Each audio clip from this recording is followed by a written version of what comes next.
Welcome. Today it's my pleasure to present to you our ICCV paper, Puzzle Similarity. In this work, we are concerned with 3D scene reconstruction.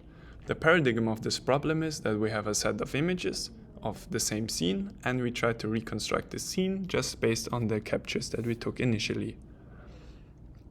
Here we see an already converged scene representation, and if we can see, if we just interpolate between the existing training poses, this works very well and has high quality. However, if we extrapolate, the scene usually falls apart very ungracefully and very quickly. So in that case, here it is very easy for us to spot all of those artifacts and inconsistencies. You may say this was a bit unfair, since I extrapolated quite strongly and I went far away from the training trajectory. But actually, it doesn't take that much. Already a small tilt from an existing training view can already unveil a lot of artifacts which are quite incongruent to human observers. So for example, this unoptimized Gaussians underneath this table don't really resemble anything like what you saw before in the scene. Same with the black borders on the top, where there was just nothing reconstructed. So our insight here was, it is quite easy for us to spot those artifacts since they look nothing alike anything else in the scene, so there must be a nice computational way to find them. Typically, how you would compare quality or you would try to get some quality scores that you use image metrics. The most common one are the full reference metrics, where we have some prediction and some ground truth, and this just gives us a quality score. Common metrics are like del1, mean squared error, and so on. To localize those artifacts, however, it would be nice if we could get this error map, because this makes localization ultimately easier because we know where the error is actually propagating from. This is nice for most of the full reference metrics. This is available. We can usually remove a pooling operation to just exactly achieve this. However, the ground truth is very rarely available, since ultimately we render a novel view, so in this novel view we don't have any ground truth available. On the other hand, there are no reference metrics, which just judge the quality based on only the prediction, so no ground truth at all.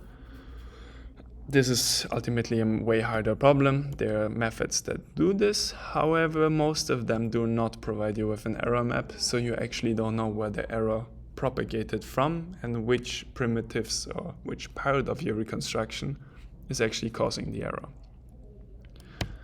Also, since this problem is much harder, since you don't have anything to compare it, any ground truth at all, they are usually artifacts specific, for example, to JPEG compression artifacts, which unfortunately are nothing alike the ones that we see in Gaussian splatting, for example.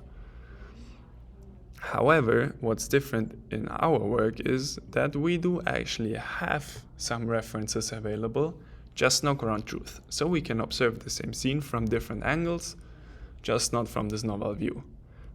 However, there is still a lot of valuable information that we can extract from it. There's one related work that I quickly want to present to you. What they basically did is they learned to imitate the SSIM maps. So this is basically SSIM with the pooling step removed. For this, they trained a bunch of scenes and at different iterations, so different qualities of the reconstruction. They saved the SSIM maps that were produced during the training optimization to collect the dataset. Later, they take an unseen view and some reference images from different poses and asked the transformer to predict the SSIM map back. But how can we localize those artifacts based on unaligned reference views? Since from this work we saw that it does work, however, we don't really agree that it really flags the ones that humans care about.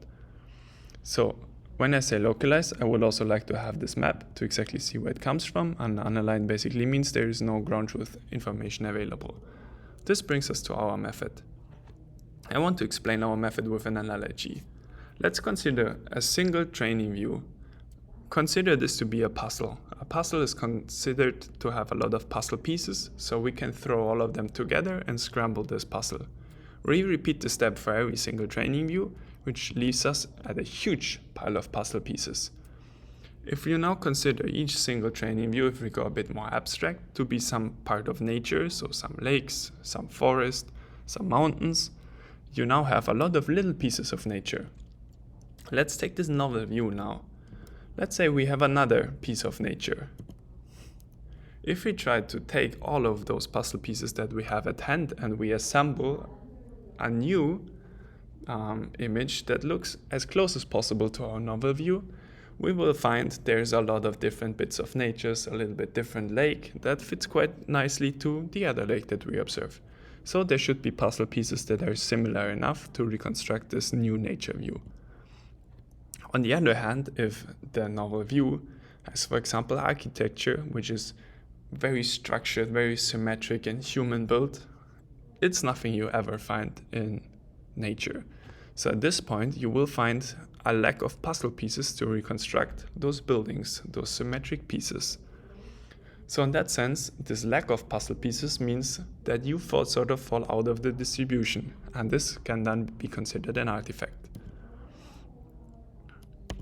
How can we translate this now to our method? So we have our reference images from different poses and the novel view, the test image. What we do is we embed both of them, or all of them, into a CNN. What we do is we extract the activations of different layers. If you now just take a look at one single coordinate of an embedding, you can actually see if you trace back the receptive field of this one point, it will actually correspond to a patch in the input dimension, so in the image dimension. So in that sense, we use patch embeddings as a form of our puzzle pieces. If we relinquish all the spatial, so the XY part of our tensor, we just end up with a big set of embedding vectors. What we do now is we take every single vector from the test image and try to find the best matching one from the big pile of puzzle pieces. For this, we just compute the cosine similarity between each pixel of the test image to all the other pixels from the reference images. And we simply take the maximum over that. So if this one patch in the test image has something similar in the reference images, it's probably fine, it's in distribution. If you have like those artifacts underneath the table which are very white, which you don't see, or it's very black, then you will find very poor correlation to any of the other puzzle pieces from the reference images. Let's see some results. To validate our method, we collected a data set where humans were asked to circle and to segment 3D.js artifacts. So they got the rendering from 3D.js, which had a bunch of artifacts, and they were asked to label them. What we can now see, this is the resulting human annotation after averaging it over 22 participants for each image. If we check cross-core, the one I presented to you earlier, we find it does mark things. However, it doesn't correlate as much as with what humans think are artifacts. And here are two examples of current no reference metrics. And you can see while they do flag things, they're usually very specialized and they don't really mark the things that we ultimately care about. Now our method, you can already see it's considering way more those areas that I, for example, marked on the left, which we would consider an artifact.